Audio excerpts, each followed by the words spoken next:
So All right, Jordan, so ready to rock and roll whenever you are. jump in. Kristen, thank you so much for joining the Chop, the show where we are interviewing all of the city council candidates for District 9 here in Harlem.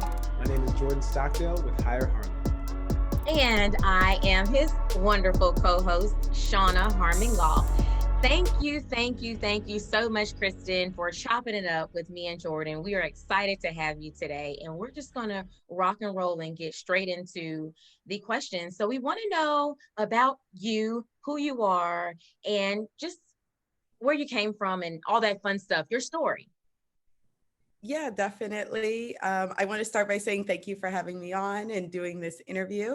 And I appreciate the work you do in the community, particularly with POC and women-owned businesses and making sure that we're giving back. I am happy to be here. My story it's basically that I was someone who was very turned off by politics. So to now be a candidate, I mean, it's pretty much a whirlwind. Um, it's been a long journey. I am an organizer and an activist. I am someone who is third generation from Harlem. So my mother, my grandparents on my father's side, and my great aunt on my mom's side. My father and mom actually met during their residency at Harlem Hospital.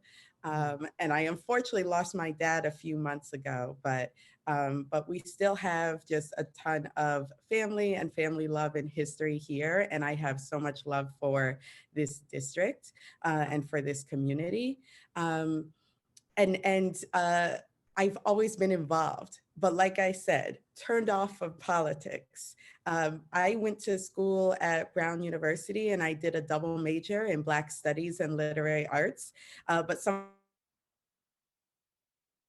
of the things I learned outside was really a lot about history and culture and Black liberation. And what I was seeing, especially from our elected officials and some of the history we've had, is that the community was not being served and that politics is a space of real corruption and really a space where that one person runs and they win, and then it's like that person and theirs are on the come up and the rest of the community is still like, we're still here, we're still waiting for support, we're still waiting for resources, we're still waiting for service.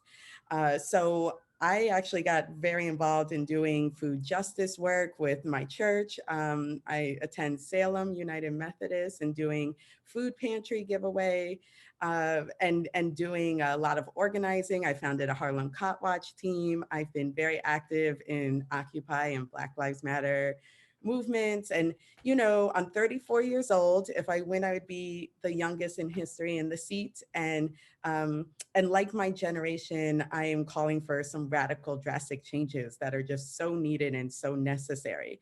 And what motivated me to get involved and to run for city council was seeing some of the change that we had recently in Congress, seeing the squad, seeing AOC and Ilhan Omar and these young, powerful women of color speaking truth to power and running races and winning, and really talking about implementing drastic change.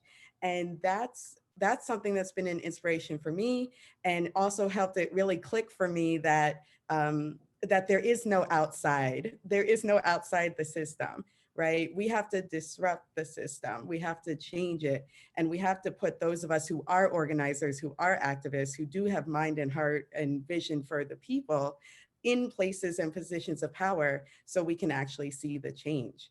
If we keep going the way we've been going, we're not gonna see that change happen.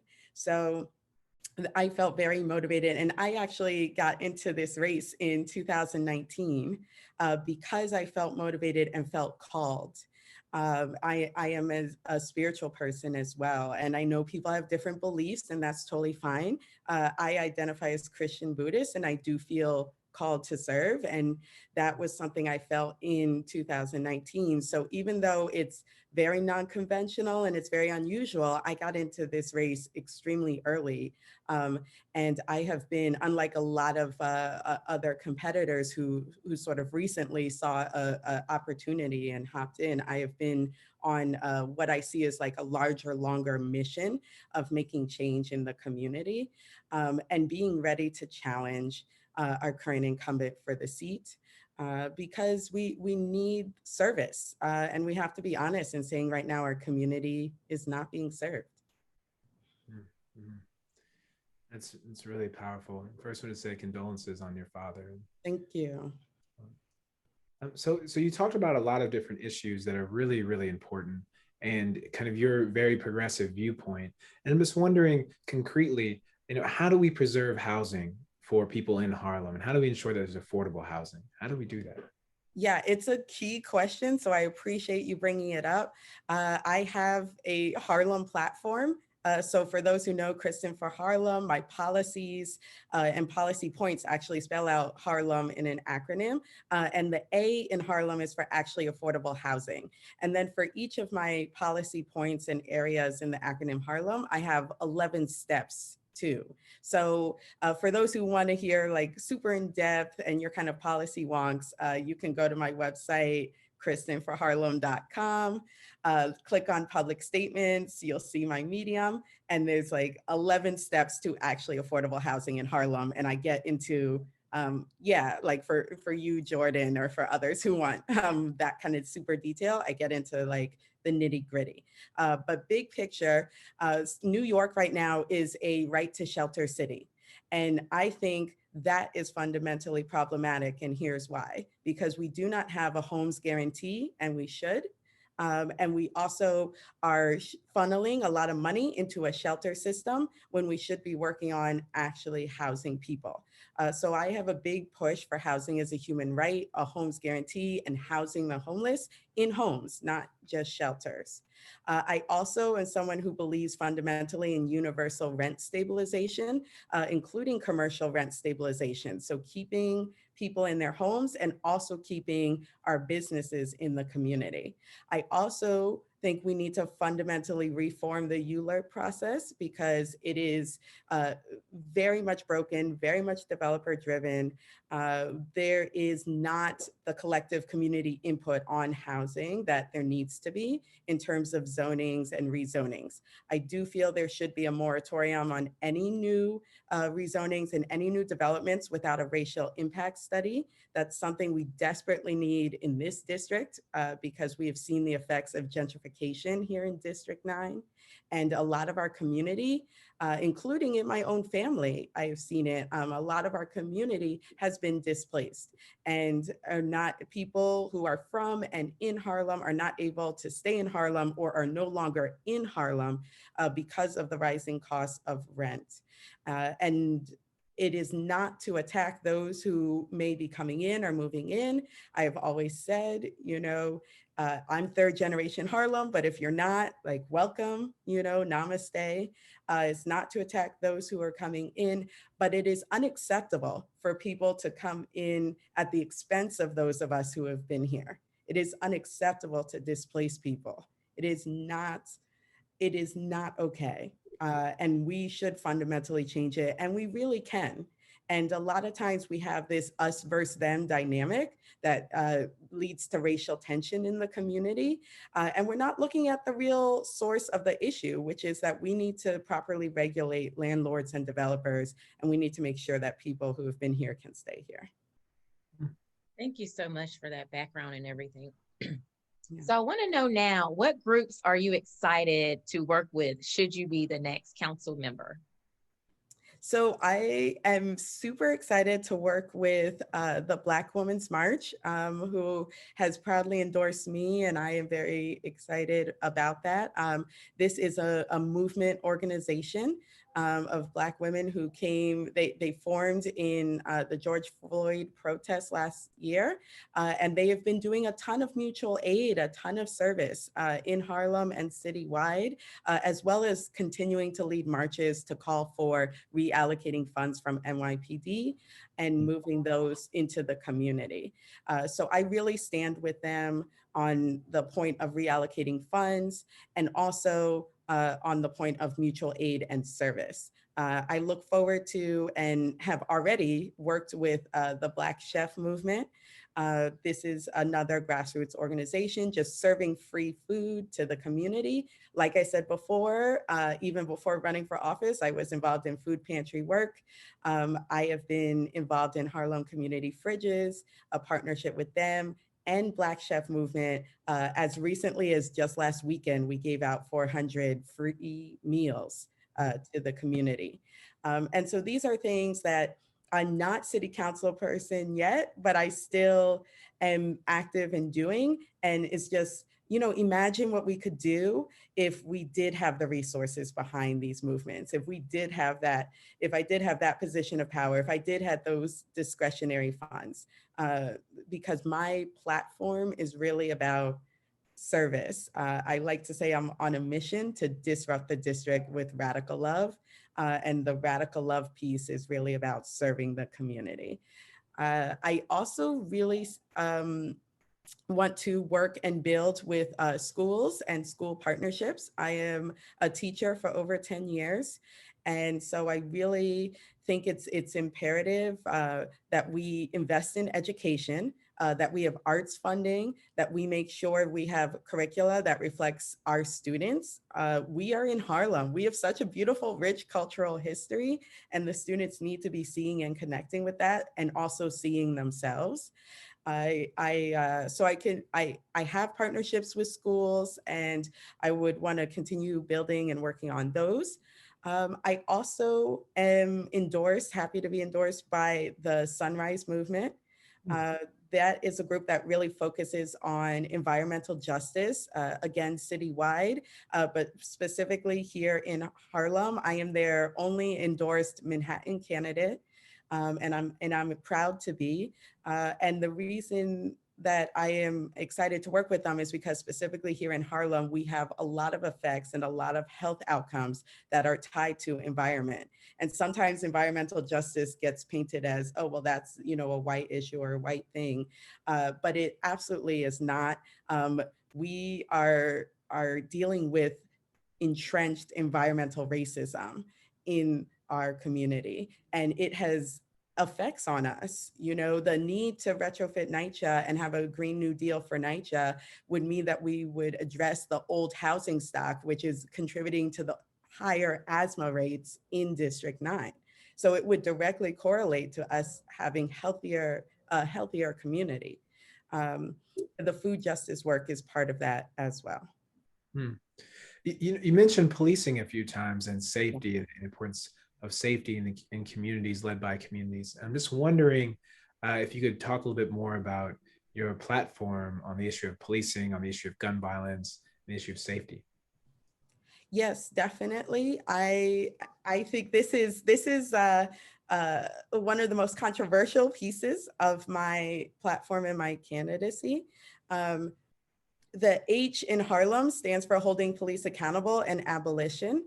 I do believe in an elected civilian review board that has firing and suspension power over our local police. It would give community true control over local policing and the ability to really have accountability, and there needs to be there. We've seen that with very drastic high profile cases like the murder of George Floyd or Eric Garner, right? But we have also seen that in our day-to-day lives. There is not one person I know who doesn't have an interaction with police or know intimately someone else who has had an interaction with police that has been a case of misconduct or abuse. I myself am a survivor of false arrests. So I can speak directly to the trauma that interactions like that cause. So we really need that accountability. That is one strong point. The other thing is that I am an abolitionist. I call openly for abolition. That is very controversial. I understand that. But one of the reasons why I think I am leading this race and in leading in grassroots donations and leading in the amount of money raised and the amount of donors and the amount of donors in district is because I'm very focused on building a movement where we rework our idea of safety away from state violence and into community care, right? So that to me is the heart of abolition. It's not about let's erase cops tomorrow. It is about how do we recenter and refocus and put money away from what is hurting us and harms us towards what heals us.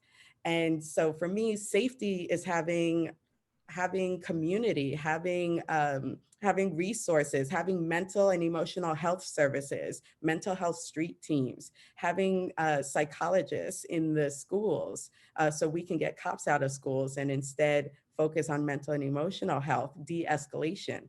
I'm calling for de-escalation training for small businesses as well. There's a great effort started by a group from some of the members of my campaign and me and my campaign team. We've had monthly forums with women in the community. We call it A Women's Place is in the Struggle. And one of the things that came out of that group, and it had to do with a case that happened a few weeks back on 128th Street, where a Black woman, was attacked coming out of a liquor store. And yeah, so I see nodding. So you know the case. It was very brutal, and she was bitten and she was beaten. And one of the things that came out of our monthly discussion that we decided to do is just, again, not elected yet, but just women in Harlem, was to start a Respect All Humans campaign.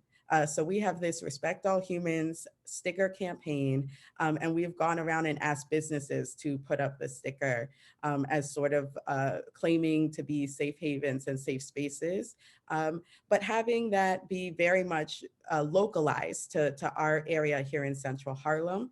And one of the things I would love to do as city councilwoman is extend that and have it be a funded effort to do de-escalation training in our local businesses for any owners who want it, for any store staff who want it, to be given the tools, because we have ways that we can de-escalate interpersonal violence without having to resort to state violence, right? Like King already taught us about like violence multiplying violence, right? So how do we de-escalate and really move towards a non-violent community? Yes, that's key. Yeah. And you talked about businesses, and we are still in a pandemic. This is COVID time. And a lot of businesses, especially small businesses, closed during the pandemic and weren't able to open back up. So I want to know from you now, how do we protect long-term small businesses?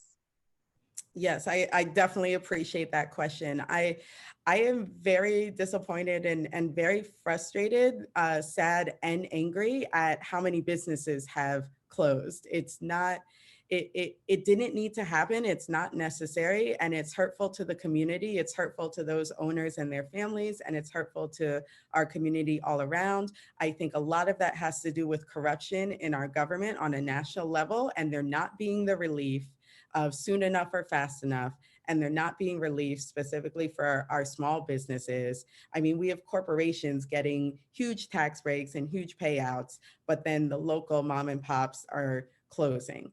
So I just want to say that I am infuriated at where we are with this, because we should not be where we are. And there are things we could have done to keep ourselves from being here.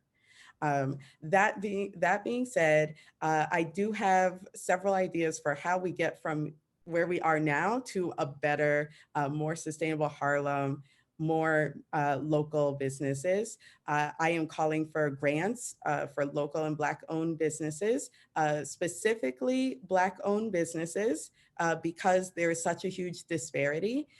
We are over 20% of the population in New York, but we make up less than 2% of the business owners. So we need something specifically for us. I understand there's a push for minority and women-owned businesses, but we need something specifically for Black businesses because that is where we are seeing a huge disparity. And specifically grants, because loans wind up having us indebted, and our community and our stores and businesses wind up being indebted. So I want to really vitalize the community in that way. The other thing is the universal rent stabilization is something else that would support the businesses, because I'm calling for commercial rent stabilization, which would mean that store owners would get to stay in their spots.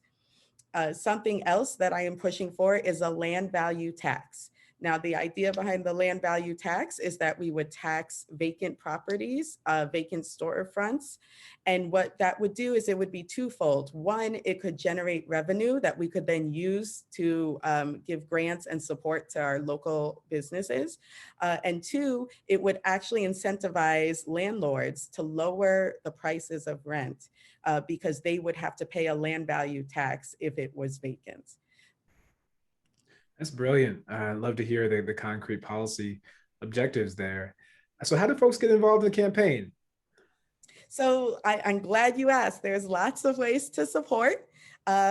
Like I said before, we are actually we have great momentum. We are actually very great on our grassroots fundraising, but a donation is always appreciated. We have maxed out on matching funds. I am currently leading the race in number of donations and amount fundraised, which is not so much a reflection on me personally as it is on the community and the movement that we have built.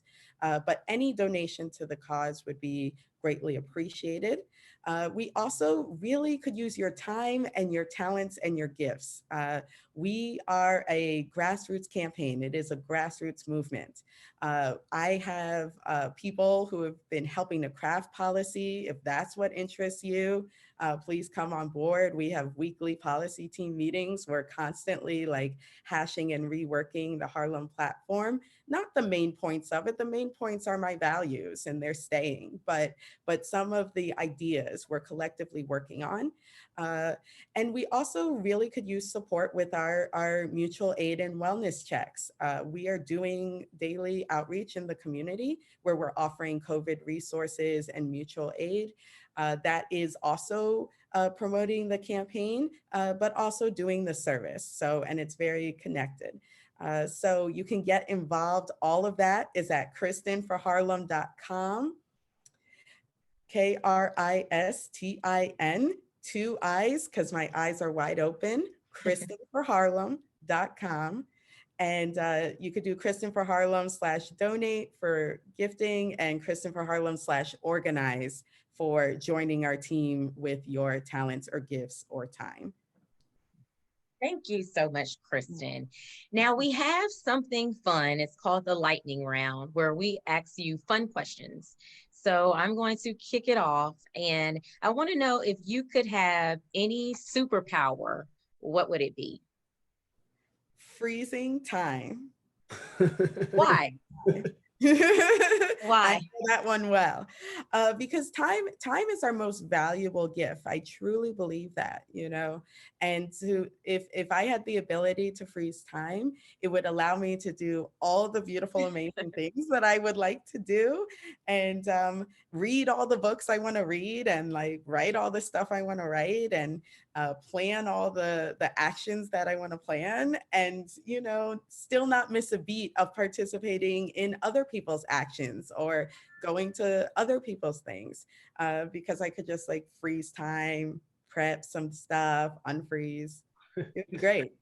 It'd be awesome. What's your favorite soul food spot in Harlem? I am a huge fan of seasoned vegan. I do not eat meat. They're my neighbors, by the way. I live in Esplanade Gardens. They're seasoned vegan, the mom and the son. They're my neighbors. Awesome. Well, Yeah. so Pascal is a supporter of this campaign. We met like early on. And yeah, so lots of love for seasoned vegan. It's delicious and healthy. Okay, so walk, train, bus, or taxi? Walk. Ideally walk. I unfortunately wind up a lot of times with the taxi, but I actually love to walk. And what's your favorite monument in Harlem? The Harriet Tubman statue on 122nd. I don't know if we're counting that as a monument. I am.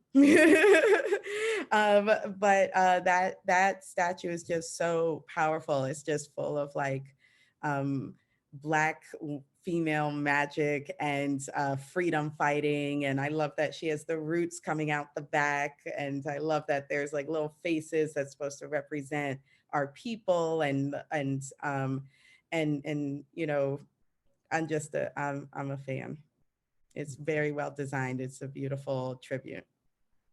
Okay, bodega with the cat or without a cat?